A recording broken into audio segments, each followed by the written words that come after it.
Hello Hunji Kid Don, what's up people? It is match day and the mighty Tractor Boys, we're away today as we take on AFC Bournemouth. Before we get into anything, you know we got to do the shout outs. Massive shout outs to Angel Care Homes, to Mark Darcy and to Desi Ballers. By now you should already know what they do, but their details are in the description, so make sure you check them out. And before we get into anything, go ahead and click that like button on this video, smash the subscribe button, turn the notifications on, and leave your thoughts in the comments. Now go on, hit the like button now. I see you there. You've watched this content before and you ain't click subscribe. Click subscribe now, man. There you go. Okay, let's get to it then. So Town are away at Bournemouth after first game after about 18 days, I think it's been since our last game. And to be honest, you know, Bournemouth, they were unlucky on the weekend against Man City to go out of the FA Cup.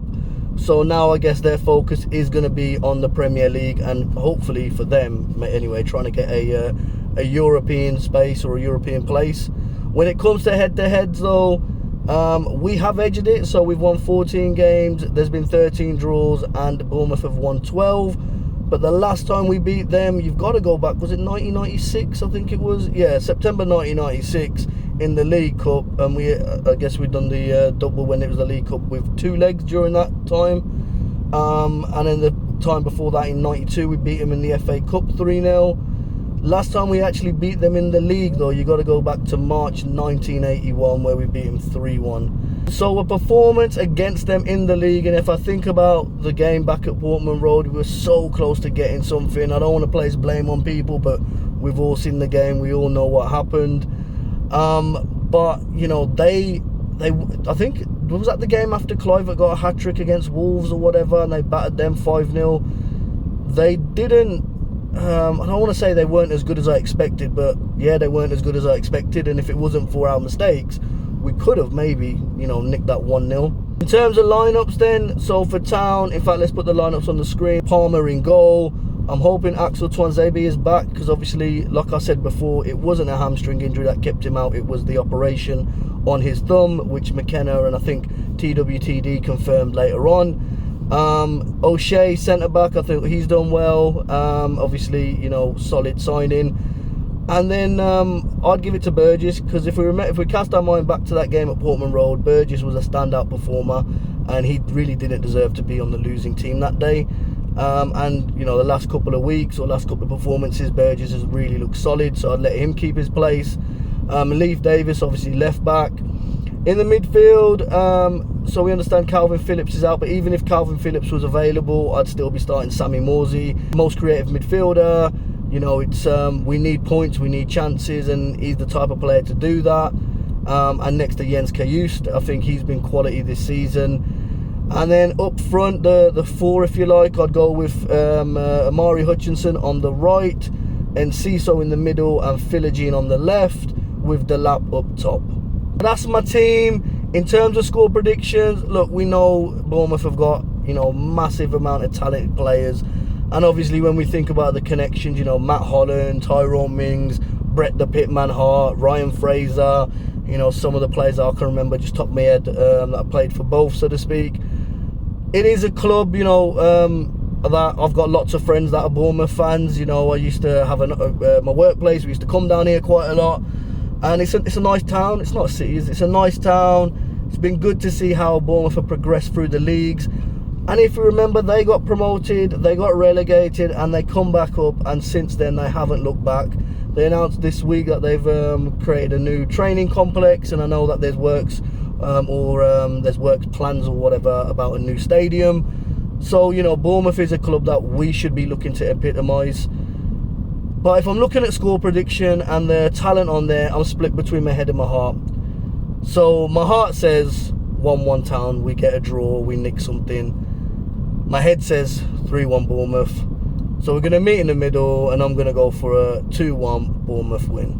Right, I've got here early, I need to find some food, so I'll catch you all in there. See you later, people. Three,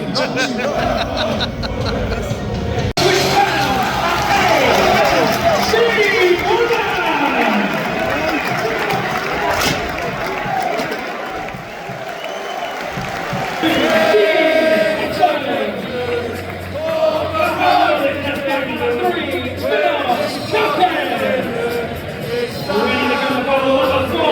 number 24, Tuanzebe and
good header.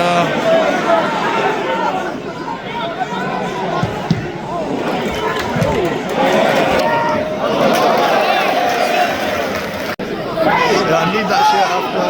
Yo, Axel, I need that shirt.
I just can't get enough. All the things you do to me and everything you say, I just can't get enough. We slip enough. We slip and slide as we fall in love, and I just can't seem to get enough of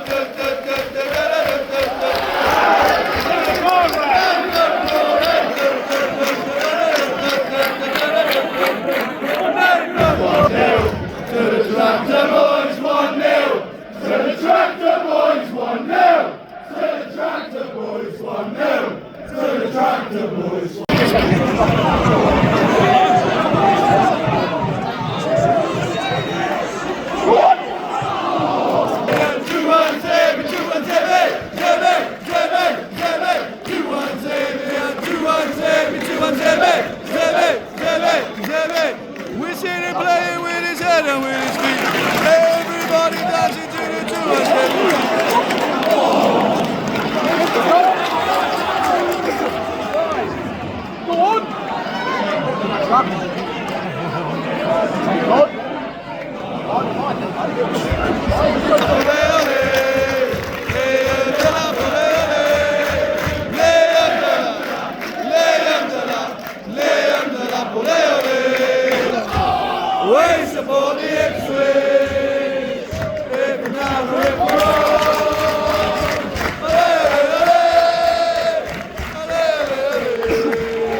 Let's go.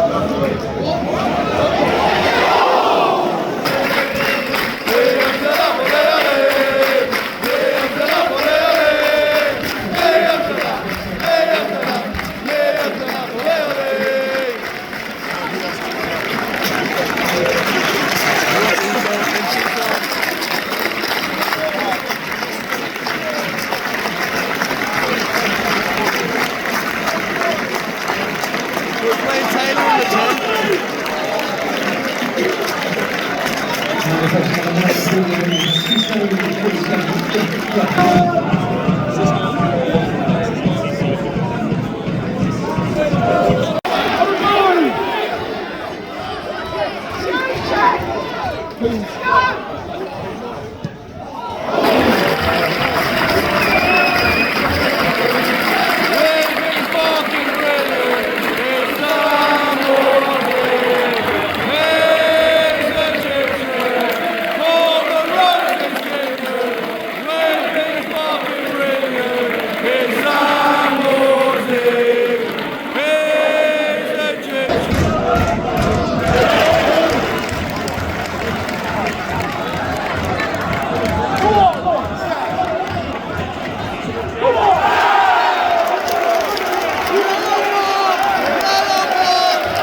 Fucking useless. Fucking useless. We can drive a tractor if you want, mate. Oh!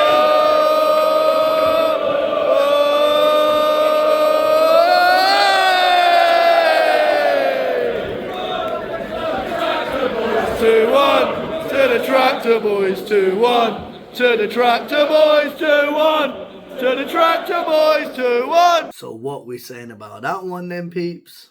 It's finished AFC Bournemouth 1, Ipswich Town 2, and Town have won a Premier League game in 2025. The gap to Wolves is now 9 points, and we've still got to play them on Saturday. So is the Great Escape on? Let's get to it then. So before we get into the details of the game, I just want to big up a few of you legends. So big up Dave, who I saw at the game yesterday. He was a few rows behind me. Dave, if you are watching, you probably see yourself on the vlog celebrating the goals. But big up you. His words, not mine, was, you know, the YouTube channel, this channel was the best for ITFC content. And who am I to argue with him, man? So yeah, man, be like Dave, subscribe, like, all of that goodness, man. But yeah, absolutely big up to you, Dave. And then Connor. So Connor, working at Las Iguanas, we went for lunch, me and the missus on Saturday. No football, so I got to spend some time with her. Actually, it was quite good with the international break. I got to know the missus a bit more. Apparently, she stopped working a job at Blockbusters a while ago, and she doesn't even go to Woolworths anymore. Who knew? But yeah, we went for food, and Connor was our waiter there. He saw the Ipswich badge. I think he might be a student at Cov Uni or whatever. So Connor, if you are watching, or if you do know Connor, big him up, man. But yeah, man, Town fans, we're all around. Lineup wise, it looked like a solid lineup, and something that, you know, as I said in my preview, my heart was saying we could get a draw, we could nick something. So I was feeling a bit, you know, we could maybe do something if we turn up. You know, we started off brightly, and Enciso, who again I'll talk about, Enciso signing for us reminds me of when Broadhead first signed for us, and I called Broadhead a very frustrating player when he first signed for us in League One, because he's got all the tricks, all the attributes, but sometimes he overplayed it. Sometimes he didn't make the right decision. And that's what you can see with Enciso. Sometimes he maybe takes an extra touch when he didn't need to. But that kind of, I want to keep the ball and run at people and force people to make mistakes or whatever, is what then unlocks the defence to put it on a plate for Broadhead. You know, and, you know, Broadhead, man, so happy. He, you know, ever since he come on against Everton and he hit the post, you know, I said he's going to score a Premier League goal this season. And I'm so glad that he's got his goal. He deserved it. And what a goal it was. And Enciso does, you know, takes players, sends players, creates the space. Broadhead's got it. Now, Broadhead could lash at it. If he lashes at it, their defender that comes in sliding blocks it. But instead, the guy comes and he sends... So those that... If you're a Bournemouth fan, you'll know this reference. But he sends a defender to Aruba on Bournemouth Beach. Is Aruba still there? But yeah, Aruba on Bournemouth Beach. He sent him that way. You know, sent him into the stand, sent him down to Bournemouth, away from Boscombe. And then he just puts it straight through the keeper's legs. You know, we know how good Broadhead is as a finisher. And that was, what a feeling, man. You know, there's, again, whatever happens this season, there's moments throughout the season where we'll be like, no one can take that away from us. And then it was a case of, well, how can we manage the game? Are we going to sit back and, like we have and done throughout this season, where, you know, we've allowed the pressure and then eventually not given in, but, you know, been breached or whatever you want to call it. But no, you know, we defended solid. We got to half time. So we saw it out, got to half time, and the feeling in the stands at half time were, we could do something here. And then they're having their chances, they're having a few opportunities, but we're defending well. And then Liam Delap, ole. I don't know the last time I've seen someone hit that much power in a ball for a goal, for an Ipswich Town goal, man. Like 2-0, buzzing. And as I've said time and time again this season, if we're going to win for games of football, we need to score 2 goals. And then, yeah, so a couple of minutes later, VAR penalty. Axel fouls, is it Semedo? I think it was. He fouls But VAR, who knew? VAR gave us a decision, and that's when I knew. When VAR turned around and said no penalty, that's when I just knew, man, we got the 3 points today. And then their goal about the 70th minute, 70-something minute. I can't remember who had the shot, but one of their lads has a shot. Forces a good save from Palmer. Palmer's obviously pushed it out. And Evanilson, who is onside, he pokes it into an empty net. So it's 2-1. And you do get a bit nervous because you think, okay, Town of the past, once one goes in, we'll say past, I mean this season, once one goal's gone in, the floodgates generally open. But no, we defended solid. Like I said, we just defended. Everyone was putting their bodies on the line, clearing everything. I thought the subs made a good difference as well. They were winning smart free kicks and, getting us up the ball. Almost like that American football style where you just want to inch up the pitch, 10 yards at a time and further away from our goal. That feeling when the whistle went at 90 minutes was unbelievable. So let's get some player ratings then. Alex Palmer, I thought he was quality in goal. What did he make? About 5 saves, I think it was he made. And you know what I like about him? He ain't a vampire, man. He's not scared of crosses. Like, he will come and claim those crosses. And we know how good he is at shot stopping as well. He saves things for fun, man. Axel Tuanzebe, it was turn off the axe. It was, well, I'm not going to sing, man. Sorry I offended your eardrums.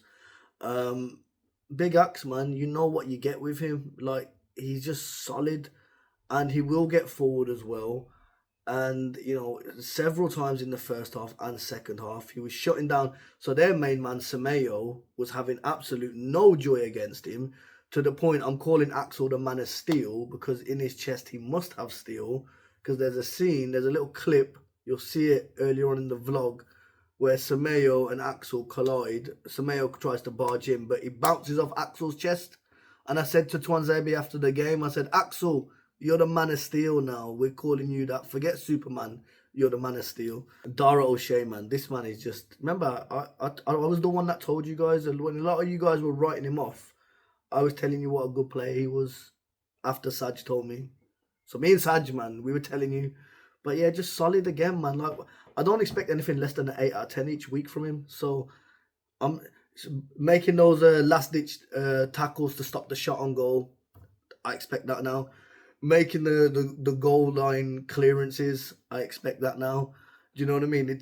I've been spoilt with Dara O'Shea, man. But yeah, just quality, absolute, one of the shining stars of this season.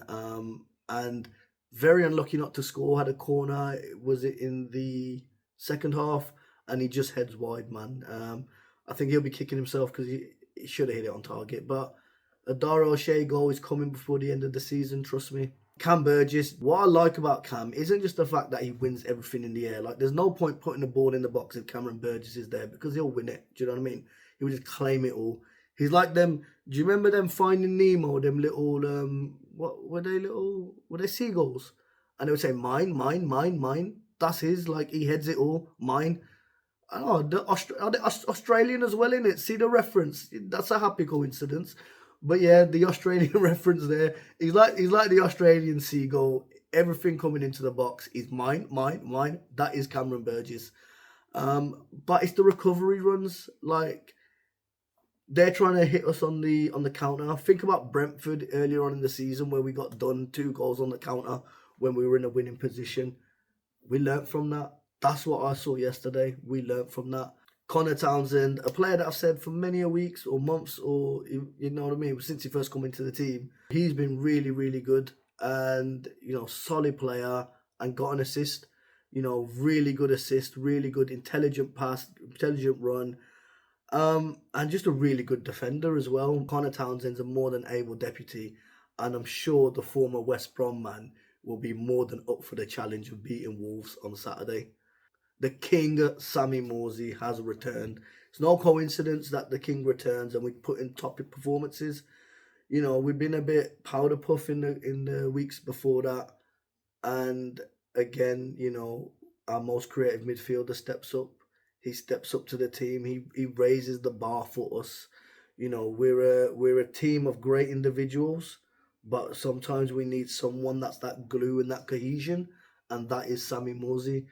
Really good performance from him. Good to see him back in the team. Jens Kajust, you know, I've talked about him again. In fact, I've got to big up Isaac, man. Mark and Isaac, when we did the preview at the beginning of the season, go check it out.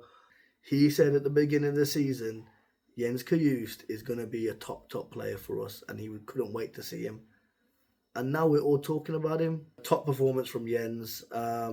He had another attempt where he burst forward. He's getting forward more now and trying to, you know, get into the box and get those shots off and all the rest of it. Obviously, that goal against Forest has obviously given him a boost. And I think that was nominated for Goal of the Month. So if you haven't already, or if you still can, make sure you vote for that. And Cecil, like I said, he reminds me of Broadhead when he first signed. Very frustrating at times. But if you take that away from his game, the other parts don't come. The first goal doesn't happen without Enciso. You know, very tricky player. And you know what I really like? You know, you talk about he's a lone player, he's just come in, hasn't really played a lot for us. You know, he seems invested. You know, there wasn't anyone celebrating Delap's goal more on that pitch than Enciso. Ben Johnson, surprise package. Did well, you know, he can do well on the right wing back role. He's done well before in that role as well.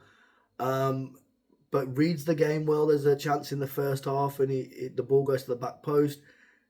Their player could really, you know, smash it in towards goal. Johnson kind of picks up on that early and he gets out and blocks, or kind of nicks it in before the player gets there. Nathan Broadhead, you know, I've said time and time again, this man needs to be playing every game of football that we have. It was so good to see him get his goal. You know, Premier League goal scorer, Nathan Broadhead, Liam Delap. You know, people talk about, there's been some talk about, oh, Delap's not effective, this, that and the other. Delap's a bully. He will bully defenders. And we'll give him an opportunity, give him a sniff at goal, he'll find it. And that's exactly what he did, man. The goal is him holding it up, him finding Townsend finding it back to him, and Delap making sure he ain't missing. And aside from that, you know, it's the hustle as well, the link up with the drawing in other players, all the rest of it. He was bullying the defenders all evening, you know what I mean? So really solid performance from Delap. So from all of that, we got to pick our man of the match, but you know how we do it. We're going to pick our top three. So third is Dara O'Shea.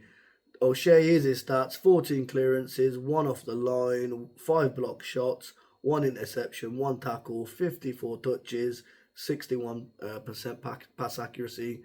Very good performance from Dara O'Shea. At second, it's the boy Liam Delap. 40 touches, 56% pass accuracy. 3 dribble attempts, all 3 successful. What does that tell you? He gets past his man. He only needed 1 shot. He had 1 shot on target. It was the only shot he had. It was on target and it resulted in a goal. I told you, Liam Delap, the better Harry Kane. So then, number 1, man of the match. You know who it's going to be. I just can't get enough of Nathan Broadhead. Broadhead, man of the match. Like, scores his Premier League goal. I've been saying for time and time again he's due the goal. Finally got it. 37 touches, 71% pass accuracy, 1 key pass, 1 long ball, 1 shot on target. So yeah, man, solid performance from Nathan Broadhead. The player, I remember celebrating that goal, that penalty he scored against Port Vale in League One on a Tuesday night, was it? As after we were losing 1-0. And he scored that penalty in front of us in the North Stand. Might be one of my first TikToks, you know. But I remember that feeling. And that's what I got yesterday. I got a throwback to Broadhead. The amount of goals he scored in the Championship for us, joint top goal scorer. And now Broadhead is a Premier League goal scorer. So Nathan Broadhead, congratulations on your Premier League goal. And you, sir, are the man of the match. That atmosphere yesterday was the best atmosphere I've been in this season, or one of the best atmospheres anyway. And we just need to show that togetherness. My only concern is we don't perform well at home, be it the performance on the pitch. No, well, the performance on the pitch ain't been too bad, but the atmosphere has always been a bit poor this season at home. If come Saturday, 5:30, we've cut the gap to 6 points, then why not? Why can't the Greyscape be on? Because if we can do something we haven't done all season, which is get back-to-back wins, and that's what we're going to have to do. I'll catch you all on Saturday, peeps.